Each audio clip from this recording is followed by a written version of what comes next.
Welcome, guys, to the second episode of the Zugzwang.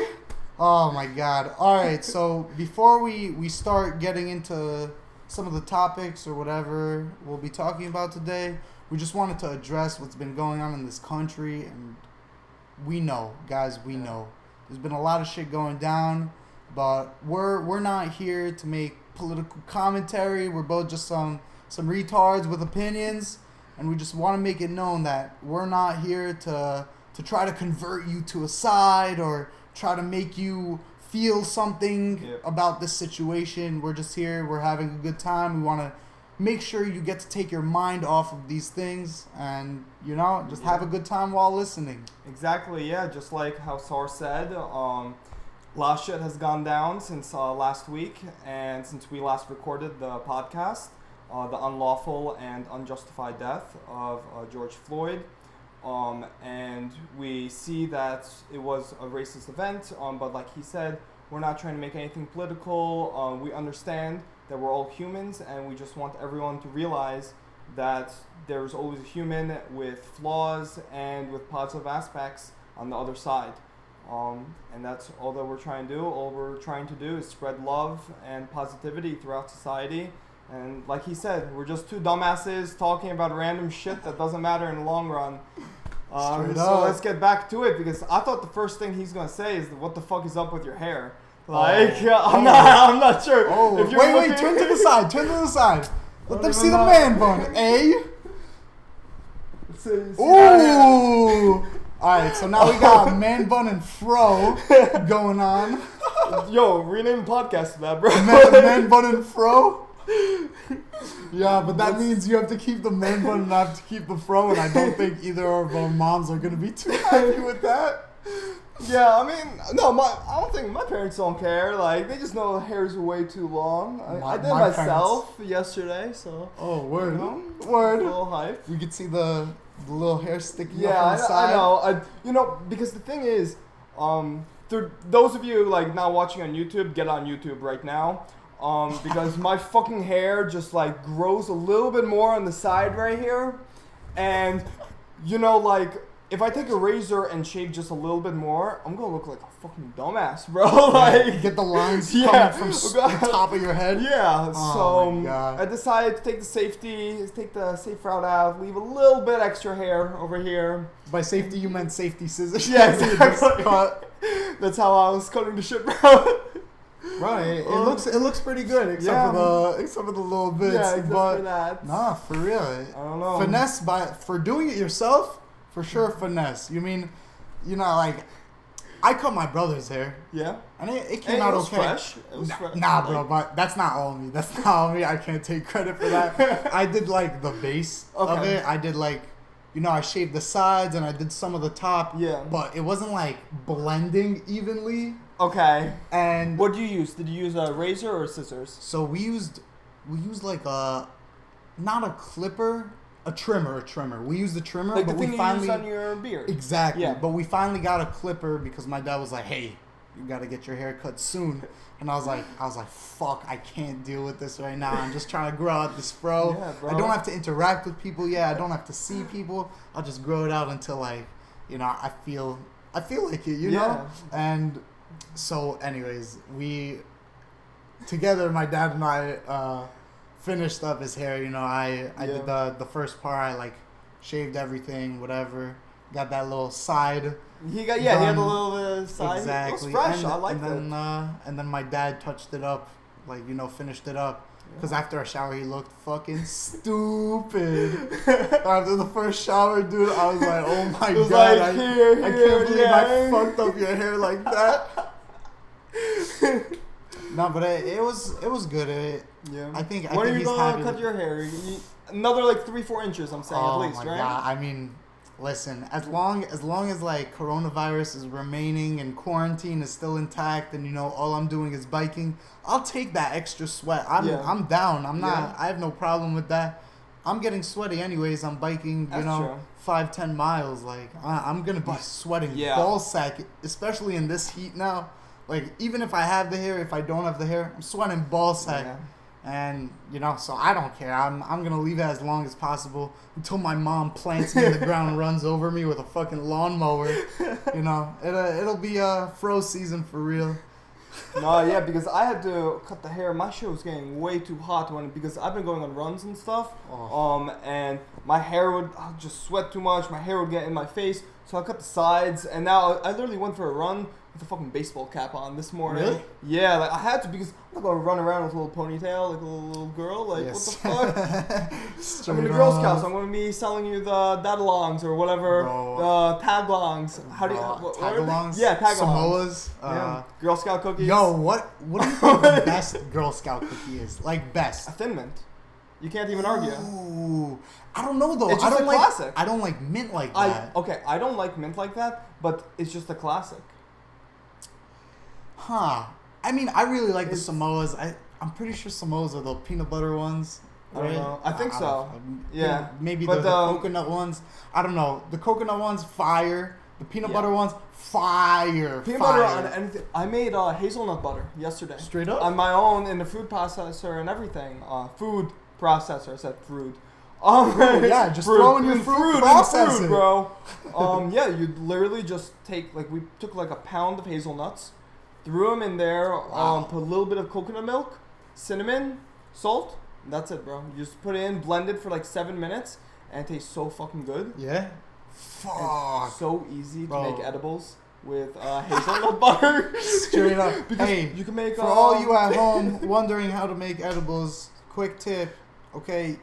You grind up the weed, you put it on aluminum foil, you bake it at 350, bro. You bake it at 350 for approximately 3, 4, maybe 5 minutes. Okay, you take it out, then you could just throw it into oil, butter. If you're doing butter, you have to let it sit for a while. But if you're doing oil, like an hour and a half, 2 hours, you'll get that good shit. So that's how I made firecrackers, bro. I just threw it in the microwave. I just put like the graham crackers, or I put it on like whatever. Firecrackers are the like throw it in. Undisputed quick edible champion. Especially we're living at home now. Facts. Like we were just talking about this before the podcast. How we're used to in school. I'm used to waking up, wake and bake. I got half an hour before class. I don't mind being high in class for the first 10 minutes. Smoke a joint. Yeah, exactly. Then you got 2 hours in between classes. You're getting fucking high and going to the gym. That's what I'm doing. Oh, baby. And then you smoke at night, at least once or twice. Now at home, I'm smoking max twice a day. Bro, I'm getting once. The only time, I smoke with Roz, my little brother. Nah, so I just smoke with Roz once a night. We'll be out here until 11:30, 11:40, and then it depends on really when my dad goes to sleep, because my mom goes to sleep mad early. It's like 10:45, she's already in bed watching something.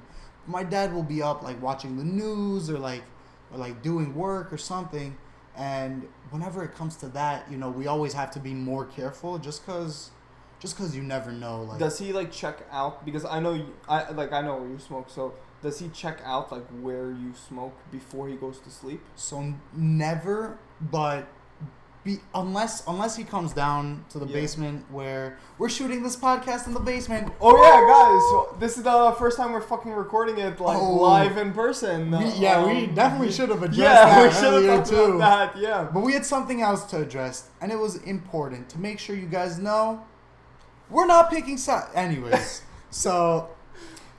I thought you were going to talk about the hair again. Or the mic, bro. We got a mic. And so hopefully the sound quality will be a little better. Facts. No, but yeah, so we'll be out here in the bathroom, smoking up. And it'll only be after we're sure that he's gone to sleep. Yeah. But I've had some fucking rough encounters. Usually, so 11:30 midnight, or is it sometimes a 2 a.m. night? Okay, so the only time it's a 2 a.m. night is if he's working late. So my dad does computer stuff, and so sometimes he'll work on British servers. So he'll work on British servers through the night, so British people working can wake up and be able to start working in the morning.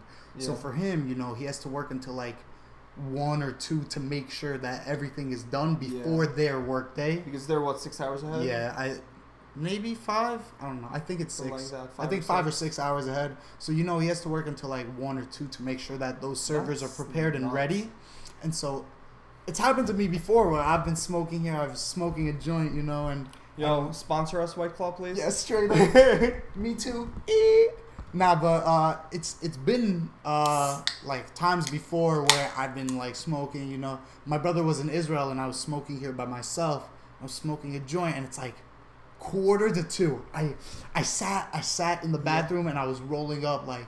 I rolled up probably 4, 5, or 6 joints, bro. Straight up, I was doing meal prep for the week. Yeah, exactly. Okay, meal prep for the week, and so it was like probably, I don't know, like 1:40, maybe even 2, and suddenly I hear footsteps. I'm a quarter of the way through the first joint, and I was shook, bro. Yeah. I tossed the joint. I like start Febreze, bro. The fan is on. Yeah. Towel down, everything. I run out here to sit on this couch. And I'm just here. Wait, was this when you were shirtless or is this shirtless, bro? Yeah. Shirtless. I threw my shirt to the side because my shirt was reeking, and my dad busts open the door literally like a second and a half after I sat down, and he's like, "Smells like something in here," and I was like, "Fuck!"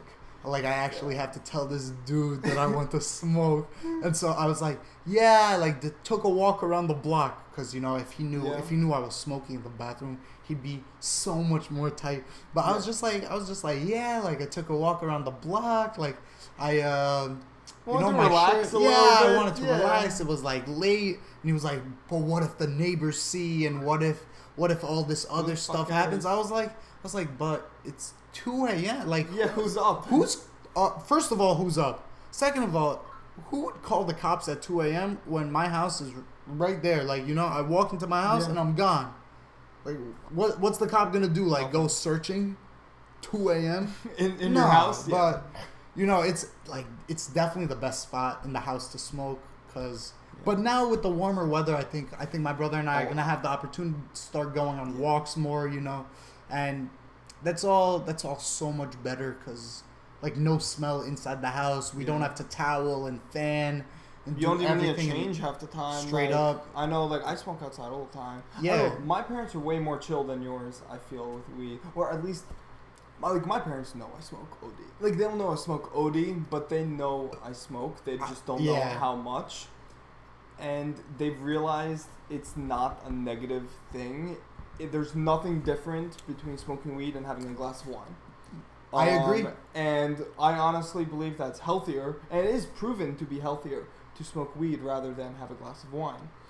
So that's why, especially my mom's like, oh, are you high right now? I'm like, yeah, I'm fucking baked out of my mind. She's like, okay. Like, she doesn't even, she just wants to know, almost. That's the dream. Yeah. Well, it's not the dream. That's my dream. I want to smoke with my mom. Like, I feel like that would be such a great experience for us. My brother and I were just talking, bro, and we were like, yo, whenever we get the opportunity, we gotta slip both of our parents some edibles, get them a little bit. I don't want to slip it to them. I want them to be ready for the experience with me. It's a different mentality. That's a good idea, but I don't think my mom would ever accept weed unless she got high and enjoyed it. And if she doesn't, then at least she'll be like, when you're high, it's like an altered state of mind, just like drinking a glass of wine. Which my mom, 1 glass of wine, not, bro. Shabbat dinners. Sorority girl, bro. Oh my god. Gotta bring her to Phi Sigma or wherever. I'm weak. Nah, but straight up, my mom, earlier today even, my mom was like, yeah, some people could smoke some weed and function perfectly fine. Yeah. And I was like, hey, so why are you getting mad at me? That's me. I can't do that. I know there's specific stuff I could do high and I do better high. I hope Baruch doesn't look at this. But easily 75 Hey, I mean, you 85. graduated already. Yeah, oh yeah, that's true. I graduated. It's done. 75 to 85% of my essays during my college career, I wrote high. My philosophy, every single philosophy exam I had, stupid baked, and I had a 4.0 in all philosophy I mean, classes. dude, that just helps you with Yeah. philosophy. But That's literally what we yeah, does. yeah. But I don't know how you could go to philosophy class sober. Honestly. Straight but up. with math, any math class, I could not be. Oh well, numbers and weed for me doesn't work Yeah. either. Yeah. Like science and weed surprisingly has worked for me before, Well, you but took not real physics. science classes. Yeah, but like you know, Yeah. I'd go to Orgo Baked and I'd be taking Yeah. good notes and like you know, it's all very conceptual stuff that you just need to the second you understand the concept, like you can kind of apply it to everything, and that's also the same for physics. But the reason why I never liked physics was because it's also very number heavy, and Yeah. I'm not super into math. You know, like I definitely rather do science than math. Yeah. And that's why I love biology, Yeah. honestly, and that's why like chemistry was also fine for me because the only real math I had to do was like, you know, some fucking Henderson Hasselbalch equations, which is like Yeah. how to find the I know what that is. yeah, it's how to find the pKa from the pH or something like that. Something like that. I haven't done Orgo in like 2 years. Nah, but My only science class I was telling you about it, fucking Environmental. environmental science. I didn't even have to take the lecture because my forensics high school class Bro. with the fucking Mr. Kranz counted as my lecture as science. And I took the lab in environmental, but all we did was play with mung beetles or some shit like that all semester. But my group's beetles died after like the second week. So you were just chilling in yeah, I class? was just chilling. Like, the teacher's like, "What the fuck? Like, how do they die? Like for you and only you?" We're like, "We have no idea." Yeah. So that was my science experience. I mean- Just assassinating a bunch of beetles. Dude, that's the interesting thing about college, and that's why even though like college is definitely like the biggest scam operation in the history of the United States, even though it is, there's still some benefits, and that definitely comes in the sense where like if you're interested in something specific, you can go do that specific thing you're interested in for almost every single one of your classes, probably except for your like gen eds. Yeah. Like you could do just what you're interested in, and that's why I think college is so much better than high school. Because in high school, you know, we were sitting there and you'd have to go to social studies and you'd have to go to math and science. It and was then, also such a quick transition, like 40 minutes, and that's it for a subject. Like right. It's like not long enough. It's not, because I know most of my classes were hour and a half or at least hour 15. Yeah. And teachers were still like cramming stuff in, and it was just a better structure. But the thing is, college itself, like you said, it's a complete scam. Like for certain majors, like if you're going to become a doctor, yes, you need to go through the medical training. But if you're an entrepreneur, you don't need to go to college. Like if you want to start businesses or advise businesses, you really don't need to go to college. Yeah, you Even just if need some experience for real. Like exactly. the second you have that. Same thing with a computer programmer. The amount of computer programmers that didn't finish college and just attended college for the connections that were made. Bill Gates. I actually don't know. Mark Zuckerberg. Yes. Yeah, Mark Zuckerberg. Oh my God, I can't believe I blanked on that. Yeah. I'm not sure if Steve Jobs completed college. But who even cares? Like, no one cares. Because the thing these is, companies were started out of garages, you know? Like, you didn't in need... basements. Yeah, straight out the basement. You straight up didn't need, like, anything more than... I have experience in this. I have experience and an idea. I have the capability of working my ass off, making sure I'm putting in the time, the effort, and from there, you know, it's super easy for someone to go... Yeah, well, you didn't go to college. You don't have any learned experience. Well, college basically is just a bunch of classes you take so employers can look at your GPA later on and see, okay, this person can sit in a lecture and understand what's going on. This person can learn something in a lab class and then from there apply what they learned in that lab class to the actual lab later in the day or something like that. But what you learn in that lab or lab class, you will never... Oh, actually, I can't say that for lab or lab classes. I don't know much about science. But I know, like, as a business major, what you learn in class, you maybe use 2% of it in the real world. I want to say I learned 70% of what I needed to learn in college my first 2 semesters. Yeah. I got the internship at Gain5 Foundation. Shout out. Crazy company, healthcare technology company that uses blockchain, AI, and IoT to help you monetize on your own electronic medical records. Because a big thing that people don't know about is that large pharmaceutical companies like Pfizer, They just buy it. exactly, Yeah. they buy it and change the price of their drugs based on the amount of people who use it. So if you're going to be selling them this they're going to get this information anonymously anyway, you might as well be the people making money. Yeah, facts. So that's a major point. But I learned so much from that internship. The 2 people, Jag Descent and Victoria Saucier, were my bosses there. Geniuses. By far the smartest people I've probably ever met. And more impressively, the hardest working people. They were literally in the office until 4 a.m. some nights. Wow. Easy. I mean, but listen, that's to succeed now. Yeah. You don't need college. That's what you need. You need that work ethic that gives you the drive to do stuff like that, to put in that extra hours. The amount, and the thing is, like, I think they did complete college, but I don't know if they're even doing what their college degree was. But you don't get that type of money from sitting at a JP or at like some employer who's making the real money. Like, I remember Jag got a noise complaint once, so bought the building.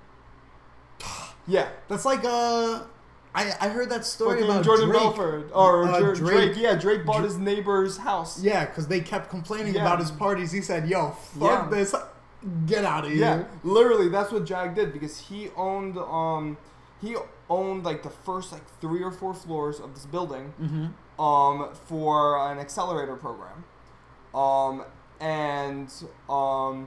he got a noise complaint at like 2 a.m. We were having some party or some shit. I want to say literally within a couple, like 2 months, building was all his.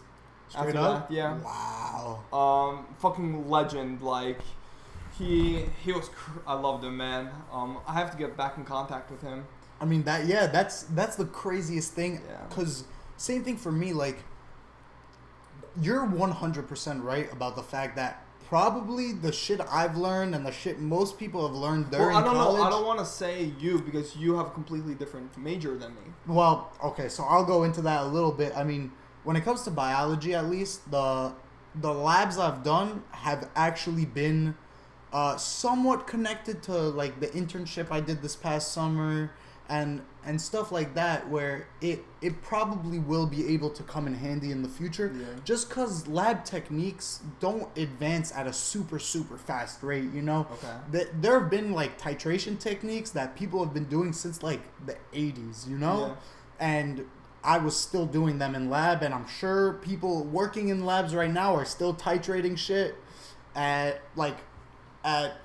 what is that titration? What? It's just adding stuff at a different amount, and when you get to a certain point, there's usually a reaction. So titration allows you to see like exactly what amount of what percentage of one substance added to another causes a specific reaction you're looking for.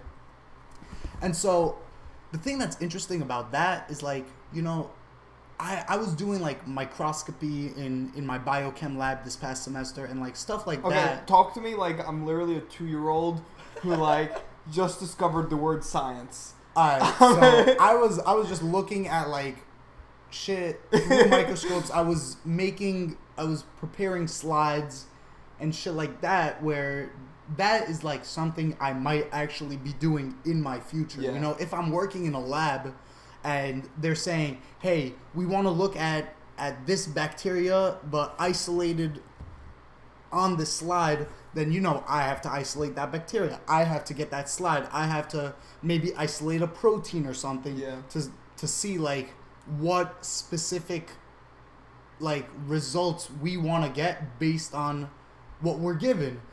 And, you know, that's something that when it comes to labs, I feel like a lot of people will say, hey man, like the lab I learned prepared me for working in a lab in the future. Yeah.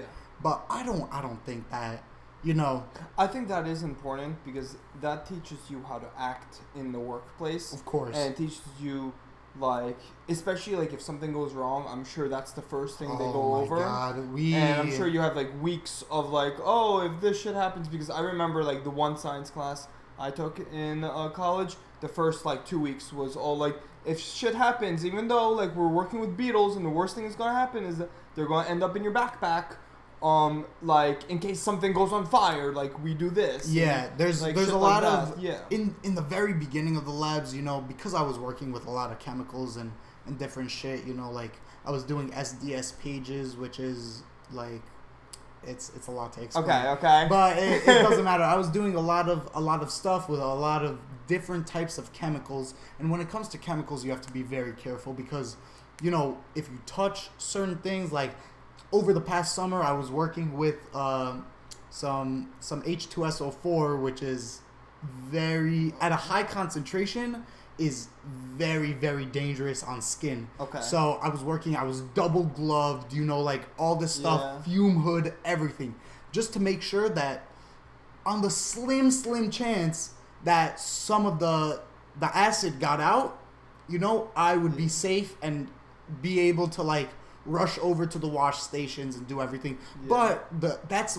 also a great thing about specific lab classes is right at the beginning of the labs, they'll be like, okay, these are the precautions you have to take and these are the protocols you have to follow based on specific actions. Like, if specific shit goes wrong, if, like, you spill something, you call the TA first. And, the same thing would happen in, like, a real lab.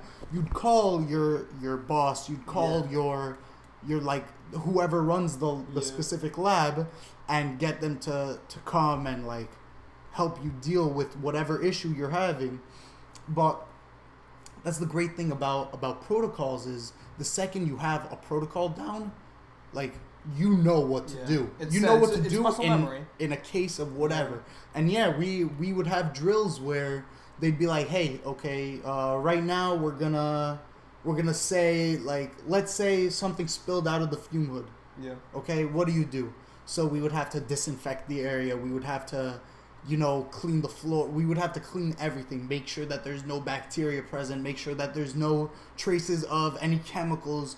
We'd have to wipe. Even wiping down the lab table at the end of the day was super important. Was super important because if you left a little bit of a chemical and someone was using the same lab table for the next lab, and you just have that chemical sitting on your table, and let's say you put down anything on it, well, it could become contaminated, and then you can't get the results that you're expected to get or that you're looking for. And especially when it comes, over the summer, I was working with a doctorate student. I think he was actually finishing up his master's and possibly going into his doctorate based on this specific paper he was writing. So I was working with this guy, and he said if anything gets contaminated, you have to throw out all the research. You have to throw out everything done with that specific strain or with that specific whatever you're using, because the second shit gets contaminated, results are invalid. Yeah, exactly. And the thing with science is you got to get those valid results. You got to figure out what you're looking for and got to get those results, because once you do, then you know what you're looking for the next time you do it, because you have to run an experiment multiple times to prove it. Yeah, but going back to like the importance of stuff learned in college, I think really like labs and stuff like that. College even those classes could be a 1.5 year experience. I agree. I would say that easily. You can learn everything you need to in 1.5 years. And yeah, that's because I don't know, like especially for me, and then you really choose what you want to go into specifically, because obviously you can't go through all the lab protocols, or you can't go through like all financial technologies and shit like that.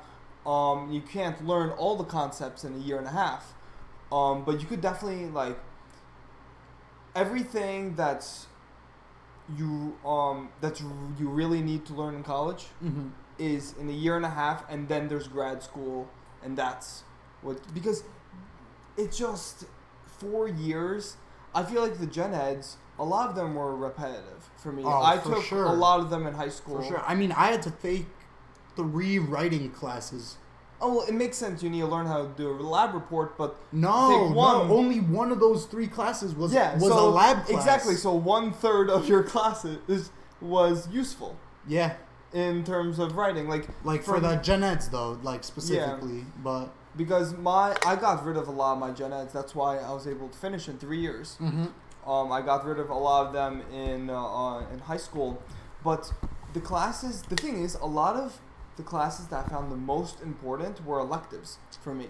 I took a blockchain class for my computer science minor. Yeah, and bro, I remember when you were taking that class, you were like, "This is probably the most interesting class I've taken so far." 100%, for amazing professor, but the class was so small. People didn't realize that this is a super useful class. We had the entire class was French foreign exchange students, and then it was like 4 Baruch students. Really? Yeah, it was 20 or 25 French foreign exchange students, and then it was like 4 or 5 of us. It was me, this beautiful Russian girl who sat next to me every single day. Oh my god, a tattoo on her arm.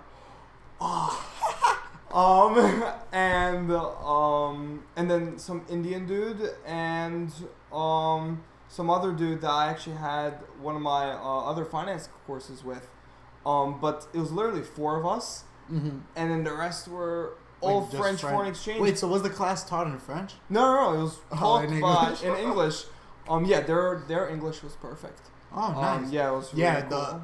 I feel like a lot of the people I know who are like French in origin, like my uncle obviously is Israeli, but his wife is also like a French Jew. Yeah. And so now they live in Israel, and their kids all speak fluent French. Okay. And 3 out of their 4 kids, they have like one really young daughter. She's my youngest cousin. Yeah.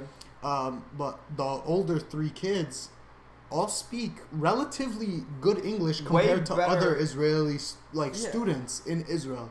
Like, it's incredible. Their level of English is way higher than our level of French. Oh. Like, I mean, if you speak for yourself. No, I didn't take French. No, my French was terrible. I took it. I took 3 years or 4 years of French. When did we start? 6th grade or 7th? 7th grade, and then 7th and 8th grade were technically like 1 year. Okay, but I'll count that as 2. Okay. And then 10th grade was the last time we had to take it, right? I mean, I went through Spanish until senior year, until AP. Shit. Yeah, and man, I love that. Do you remember shit. Anything? Yeah, of course. Yeah? I could probably...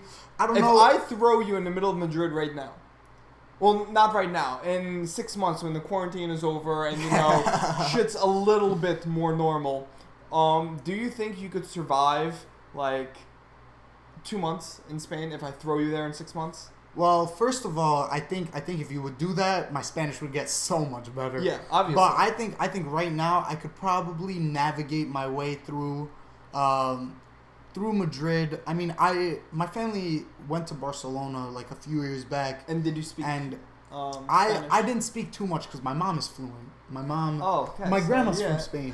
I forgot. Yeah. That's why you're an Atletico fan. Yeah. Oh yeah. Fucking Atleti. Nah, except for when they beat Liverpool. Fuck that. But so my grandma speaks fluent. My great aunts both fluent. And my grandma and my mom used to speak Spanish when they didn't want us to understand anything. Really? Like when we were younger, when Raz and I were younger. So, did your mom help you a lot in Spanish in school? I don't think that's specifically what it was. I think in general, I just had a better grasp of the language because I was around it. Yeah. And I'm sure other people who already were Spanish speakers or like spoke Spanish only at their houses or something, who then took Spanish, I think a lot of them probably just finessed the system and, we're getting like perfect scores in Spanish and like doing whatever. But I was always told by Spanish teachers that my Spanish and my accent are pretty solid for someone who's learning it for the first time through a school in America. Yeah. And, I think my grasp on languages in general is also better because, I already speak Hebrew. And I mean, it goes. I think it goes the same for anyone who speaks multiple languages. Usually has an easier grasp on like a third, fourth language, because you're already used to switching your brain between. Okay, now I'm speaking this, I have to think like this. Now I'm speaking like this, I have to think like this. Like when you speak Russian, do you think in Russian? Oh, absolutely not. It's just like, for me, it's more like it's just a fluent transition. Exactly. Like I was in Trader Joe's 2 days ago, and my mom dropped something, and a lady said in Russian, "Девочка, ты что-то like you dropped something." Yeah. She was just saying like, "Girl, you dropped something." And I didn't even think she said it in Russian. Like I was just like, "Oh, let me go pick it up." Right. And then my mom's like, "Oh, so you that's funny. Do you know that person?" I'm like, "No, why?" She's like, "She spoke to you in Russian," and I'm like, "Oh, I didn't even realize that." It just like transitioned because you're so used to it. I'm so used to it, but I do think mainly in English because that's what I like. My what Russian, I speak mainly. Yeah, that's right. what I speak Me too. mainly. And Hebrew. Because my Russian, when I went away to college, it got like it was terrible, for the first year, and then I started working like with Russian people towards the second half of my second year in college. Mm-hmm. So my Russian got better because I was able to speak with them, and I like that. Like I need to relearn Russian. Like I never learned how to read or write, and that's something I feel want that. to do. I mean, I know how to like. My reading in Hebrew isn't like incredible. Yeah. My reading isn't bad though. My writing, bro, is not. I'd say not good. But can you do it? Yes. I don't even know the Russian alphabet. That's different. Yeah. I mean, but like this past summer when I was doing the internship in Israel, bro, I knew for a fact spending 2 months in Israel, my Hebrew was gonna get a lot better. And it did. And it did, bro. I came back and my parents were like, "Yo, what the fuck?" And my cousins and my aunts and uncles in Israel were even telling me like, "Yeah, your Hebrew has gotten better since you got here." Yeah. From the time you got here to the time, like in the middle of like this 2 months I was there, they were like, "Yeah, like." Your Hebrew has progressed so much, and I think that's something that a lot of people are missing because a lot of people don't like leave the country, and a lot of people don't travel so much. A lot of people can't. That's true. They just can't. That's of course, and even now, like it's gonna be such a shit show when everything comes back. I think people are gonna be very scared to travel for a while. Bro, I was signed up Everything for Birthright. was Not right now. In 2 days. On Tuesday, a lot of Birthright trips start now. For Birthright. Because I remember I signed up for Birthright and I realized I signed up for Birthright and like I would be in Israel during my graduation. So I was like, fuck you. Well, you kind of lucked out then. Yeah, I guess I lucked out. Because my graduation is this Monday and I signed up for me to leave, I think, tomorrow on Sunday on June 7th. Oh, shit. So I was like, fuck, like, oh no, it was supposed to start on June 7th. So I would have had to fly out probably on today. Yeah. And I was like, fuck, like, I didn't realize my graduation is on June 8th. So I called them up, switched everything to June 9th, switched the entire trip, and now everything is canceled. Damn. Yeah. I mean, I know a lot of people, like, the program I did last summer, Onward, is, like, a great program. Any people who are really interested in Israel or, like, just want to have a very different internship experience, like definitely I'd say Onward is definitely a move. But a bunch of my friends, a lot of people I knew, obviously like all the Jews basically go to do Onward, but a lot of my friends were planning on doing Birthright into Onward and doing stuff like that, and everything was canceled, and now they don't have the opportunity to travel somewhere and to go experience culture in a different way, to experience a different lifestyle. Because especially when you leave America, you just notice how different it is from everywhere else. And people even say like, oh, Long Island is a bubble, New York City is a bubble. They are bubbles, but so is America. So is, like living in an area where it's predominantly a mixed group of people, like New York City, or like here where it's a predominantly like Jewish area. You're just moving from bubble to bubble. And it does give you some new experiences, and the city's incredible for learning new things and learning how to appreciate other people's cultures and stuff. But you can't really appreciate someone's culture until you've been to a country that's literally like just super different. And that's why I know this is gonna be like a very an interesting topic, but I've wanted to like travel to like Africa. My parents just went to Morocco. I would love to go to Africa. My parents just went like before all this Corona shit happened. Yeah, it was probably early February, like President's Week area. And they went to Morocco. They went to Morocco for like 2 weeks. My sister loved it. My sister is such a shut-in, and she's such a like American house girl. Yeah, but she's been to Israel. Of course. Yeah. But that's like, it doesn't feel different for us because like that's our culture, you know, like our entire family's there, you know. It's not like something weird. It's not like, you know, I don't have a lot of friends in Israel. I do have friends in Israel for sure, but it's not like everyone I know is in Israel. But when I get there, you know, I'll be going to the beach with my cousins, or I'll be going to this place with my cousins, or I'll be doing something with my grandparents, or like, you know, I always have somewhere to do something in Israel. But I just want to go like my uncle used to work in Africa for 3 years. He worked in Kenya and like Tanzania, in the Congo, like he went all around, and you know, he has a ton of stories. So how about this, bro?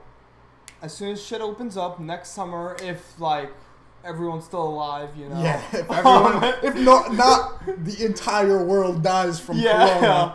We'll hit up fucking Birthright. We'll hit up Israel. We'll hit up Europe, bro, and then we'll hit up from Africa. Israel. There's like great trips. I haven't been like anywhere in Europe really, bro. My dream is to go to England, to go to a Liverpool home game, Anfield. That's my dream. I want to go to a Real Madrid game in Madrid, bro, because I got super lucky. Right before Corona hit, I had 2 Euro trips. Right. Yeah, so I went to Spain for like a week and a half, for like a week with my family. I think it was like 8 days.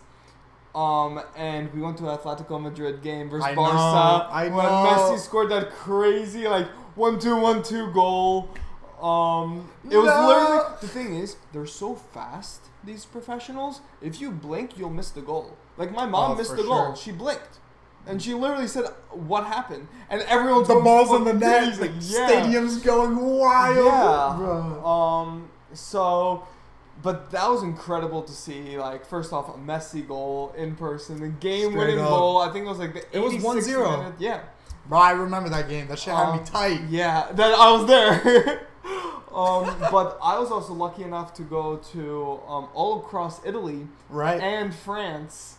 With 2 Italian girls right before Corona started. Yeah. And we spent a whole month. I think I want to say it was like 21 days, something like that, 22 days. It was definitely at least a couple of weeks, at least. It was at least 3 weeks. And we started in Rome because they both lived in Rome. Mm-hmm. So we were like, fuck it. Like, we spent like a week in Rome. Yeah. When in Rome. Bro, didn't you spend New Year's in Rome? I have the craziest. I have a story for you, bro, for New Year's. So in Rome they have this enormous stadium. Mm-hmm. That they have just a public like music concert. Yeah. For New Year's, and it starts at 10:00. But people don't like. We were like, oh, people won't really show up till like 11:00, like whatever. So we show up at 10:00 thinking we'll get in by like 11:30. We were probably like on that line and not even halfway through by midnight. Yeah. And right next to us were like 8 or 9 gorgeous Italian girls around our age. I think they were like 2 years younger than me. And we just start talking. And they were like, yeah, like we're literally like right from here. And then my friend's like, I literally live in that town right next to you my entire life. That's crazy. So they know exactly like where each of them live and all that. And then they have a huge bottle of champagne. It is 11:59. Yo, we're nowhere near close. We want to get fucking like fucked off. Lit. We're already like pretty drunk at this point. Of course. Naturally. Yeah, exactly. And stupid. Oh, I brought my CBD pen. And they killed it. They killed a whole cart in a matter of like 2 hours. I just gave it to them. No And way. I didn't think they would be able to, but they killed. It was. I want to say it was like 8 of them. And they killed the whole cart in like hour and a half, 2 hours. That's nuts. And I was just like, okay, shit. I don't think that's ever happened to me with like even regular carts. Yeah. Like the shitty bro, I forgot their names, but they had that wick in the middle. You remember those? Oh. They're such shitty carts. Not like, the smart carts. No. They didn't even have like a real like tube in the middle. You know, it was just like a random wick and you could just light it, and bro, they're the worst carts I've ever smoked in my life. Probably fucking the cereal cart brands. The fucking Fruity Pebbles or some shit. Oh no, whatever. Fucking dank vapes Yes. type shit. Yeah. Oh my god. So those bro, oh my god, like the only time I've ever killed a cart that fast in my life, like an hour, 2 hours, one of those. I've never killed a cart on my own in 2 hours. Oh, not on my own. Yeah, but it was like 8 of them, and I was ripping it too. And I had another 2 friends, but I don't think they were smoking it. But yeah, so it was like 11:59, and we're like, fuck, we have this whole bottle of champagne. What are we going to do? Turns midnight. All the security guards start celebrating, and we're right next to the wall, next to the fence. Yeah. Fuck this! We jumped the fence. Of course. Yeah. I mean, if security's celebrating, that's security's easy way literally in. celebrating. We jump this like wall fence thing. Start drinking the bottle of champagne on this wall. That's easily like, I want to say it's up to my shoulders, so like 5 feet. Damn. I'm helping like the girls up, get on the wall. Yeah. Get over. Yeah. Make sure the whole squad makes it. The whole squad, all like 10 of us. It was me and one of the girls I went to Italy with. Her friend came with us too, so Ludo was helping everyone get up and everything. And we just popped the bottle of champagne on that wall, start chugging it. That was and we literally just snuck into that music festival and stayed there till like 2:30. Bro, I remember receiving Snapchats of you at like 4 a.m. smoking a joint or something. I was like, yeah, dude, this guy is living life right now. Oh, that was right before New Year's here, and I was sloshed. Oh. Sloshed. What did you do? Anything special? Yeah, bro. Of course, you know, some New Year's party, some festivities. Got pretty fucked up. Yeah, a little smoking, a little drinking. You know, not a little of either, but smoking and drinking. Yeah. A lotto. We should trademark that shit, bro. Yeah, a lotto. A lotto. Facts. Trademarked. No, but yeah, you know, New Year's like I feel like has been basically the same every year. I just kind of get fucked up and wake up the next day and I'm like, wow, that was interesting. You really just don't wake up the next day. Yeah, like it's like January 2nd, and I'm like, whoa, I missed a full day. But no, that was wild. And then we ended up going to the bars after, and that's when I discovered how cheap alcohol is in Italy. I didn't know. Well, they make all the alcohol there. They make all the alcohol there, and I didn't know a shot was €1. Yeah. We went to this bar where shots were like €1 or €2. I got like half the fucking bar fucked up, bro. I was buying shots for everyone, and I had a girl come up to me and she's like, you know, if you buy shots for girls in Italy, like, it means you're trying to fuck them. And I'm like, I'm not trying to fuck anyone right now. I'm just having a great time. Yeah, like, just if I could shots. drop $100 and get an entire club fucked up, I'm doing that shit right there. Facts. And then it was at like 4 a.m. I was taking shots with one of the girls we met there, and that's when I was like, fuck, what the hell is going on? And the shots right away, like, for some reason, were like €12. Really? Yeah. Which is like New York price. So I was like, fuck it, I'm still paying it. But I was like, what the fuck? But at 4 a.m. you're so fucked up. Like, it just doesn't matter at that point. Exactly. You just need more alcohol and that's it. But I didn't smoke as much as I wanted to there. I didn't smoke at all, actually. Yeah, I know. Didn't you say that was like your last real tea break? Yeah. I mean, besides for like 24 hours that I take like every once in a while. 24 hours, not a real tea break anymore. I think you need at least 2 days to consider it a tea break. Do you? 48 hours. I think if you miss 1 day of smoking, it's not a tea break. Because that's not like a real tea break. That's just like, oh, I didn't smoke today. That's true. You know what I mean? Yeah. No, I see that. But like, it's become, like late at night, it's very easy to smoke because the things that you're doing late at night are chilling and watching some shit and or editing like these videos and shit. Shout out. So it's easy to do that high. Mm-hmm. Maybe that's why they come out terrible. Whatever. Hey, leave comments below if you think these are shit. Yeah, literally. But no, because I brought a bunch of edibles. I bought like 6 packs or 5 packs of 500 milligram edibles. I brought 2,500 milligrams. I brought 5 packs. Jeez. And I left a bag for on the plane. Right. There and on the plane back. So okay, 500 milligrams wait. for a plane ride. We have to talk about the feeling of being high off an edible on a plane. It just is incredible. Okay. Incredible. You took an edible on a plane? Dude, when I flew to Israel last summer, I'm sitting in security. I passed through security. I completely forgot I put an edible in my bag. Completely forgot. Just walked through TSA. All the checks. They're searching through my backpack. And I look through my backpack. I'm sitting on the plane. I start reading these specific like scholarly journal articles for the internship I was starting like a week after I was arriving. Yeah. So I just start reading those, and I look in my bag for a second, and I'm like, I have a brownie in here. And I don't eat brownies unless they're really, really good or have weed in them. So I look at the brownie, and I'm like, oh my God, no way. I popped it. Within 40 minutes, I couldn't even read anymore. It was like 45 minutes I hadn't eaten like in probably 10 or 12 hours. Oh, so... Dude, I was zoinked out, bro. First of all, the shakes of the plane, you feel everything. I put my head against the window. I was like super high. Yeah. I was just watching shit.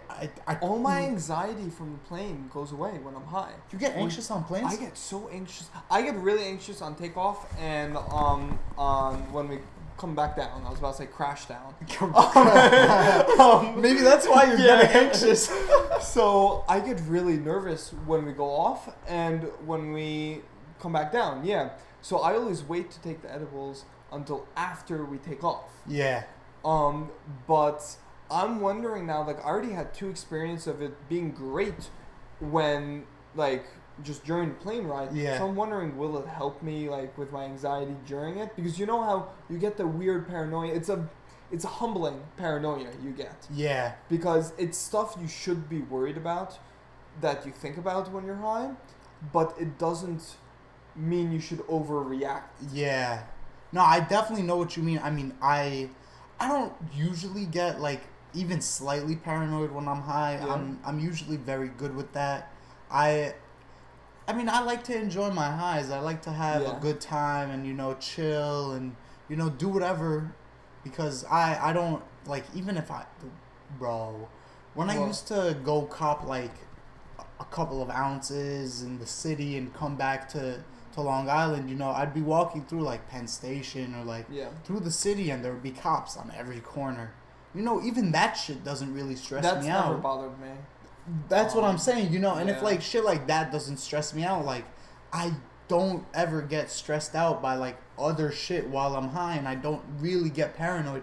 I mean, even in college, we'd be smoking in the dorms, and my roommate would always be like, "Oh, like let's towel the door, let's Febreze, let's do everything." Which, it makes sense. Of course, no. I mean, of course, but that's just a safety precaution.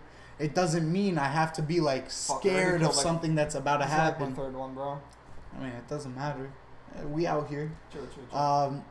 Nah, but when it comes to stuff like that, I've never really got paranoid. So when it came to like flying high, I was just like, bro, I'm about to have a great time. I'm about to get sunk in my seat, watch a couple of movies, but I think do it's whatever. Because you don't usually get paranoid when you fly, right? I never get paranoid. Yeah. I like flying is just a normal thing, bro. My first flight was probably when I was like 3 months old. My parents took me to Israel when I was like just a little baby.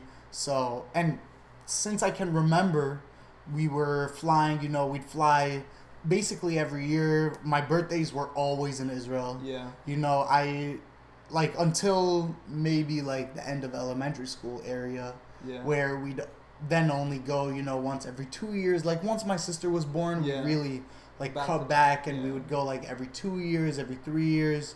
But yeah, I've never had an issue with flying. I've never been paranoid by, takeoff or landing or anything like that. Listen, like obviously there are dangers in flying, but there's also dangers in driving. Oh, you're driving a machine that with one wrong move, you could die. You die. Statistically, you're more likely to die on the way to the airport than you are flying. In the plane. Yeah. I don't know why. It's just like it's more of like a control aspect. Because when you're driving a car, you have full control over it. Right. Opposed to when you're in a plane, you're giving full control to a pilot. But that's the thing. These are people that are literally like trained. I mean, at least for Israel, like, because I'm continuing to bring it back to Israel because this is a subject I know about. Yeah. But when it comes to Israel's airline El Al, when it comes to them, they're amazing. Every single one of those pilots, Air Force in the IDF, every single one. Really? They don't take pilots without IDF Air Force. I think they're the only airline to have never had any type of like terrorist or any like incident like that. Well, that's something else. Israel is also really crazy about security, and my dad was an air marshal. My dad was sitting on planes with guns, like just as a passenger. Yeah. But like my cousin does it now. Like there's a history in my family of working for this company as like, security. My mom was a security person at Allah. Obviously my dad was an air marshal. My cousin's an air marshal. A lot of my family has worked for El Al, and I think that's one of the reasons that El Al is like known as one of the safe. Yeah. They're the safest. By safest, far. Bro, because you always have military trained people on board. Yeah. Military trained, and then you have military trained pilots flying. Yeah. So these are people who have been. Like maybe not in wars specifically, but they've trained to be in wars. Yeah. And when you've trained for something like that, the ins and outs of the plane. And I'm not saying all pilots don't know. I mean, I would very much hope that every pilot flying a plane commercially knows the ins and outs of the plane. Exactly. That knows emergency procedures, that knows everything. Yeah. Everything that has to do with between the time of takeoff and landing. I would hope every single pilot knows that. Yeah. But it's just that, that's just something I hope for every other airline. And with El Al, I know for a fact that these pilots, they've been through shit. They've been through military training while flying. And the people on board, when it comes to those people doing security, doing air marshal work on board, like I know for a fact that these are people that have had military training. Yeah. They've had shooting training. They've had they're trained ready for literally any type of scenario. And that is one of the big differences. That's what makes you feel safe. Of course, you're there with them. Yeah, because like I said, I only went to Israel once. I went for like 2 weeks, right in between my bar mitzvah and my brother's bar mitzvah. Mm-hmm. And we went on El Al and everything. I remember my mom got stopped. Really? Because she was flying alone. And I think we took her luggage too. So she was flying like alone just with her no luggage and just like a carry-on or something, which is like literally super like sus. terrorist Super level. sus. Yeah. So they literally stopped her and questioned her for like an hour. Wow. And they were asking her questions like, "Where's your husband's family from?" and from this year, like, where did they come from? Where were they? And she's like, I have no fucking idea. And she's like, and they were asking like super specific questions about her family. And she's like, how the fuck am I supposed to know any of this? I mean, that's another thing to enter the country. You know, I mean, I have an Israeli passport, so and I'm dual citizenship and whatever. Yeah. So when I get there, I usually just use my Israeli passport, and they're less serious on the questions. But even so, they still ask like, who are you going to visit? Where are you staying? Like, do you have family? Where is the family from? Like, all these questions that, you know, when you come into the U.S., they'll ask you shit like that too.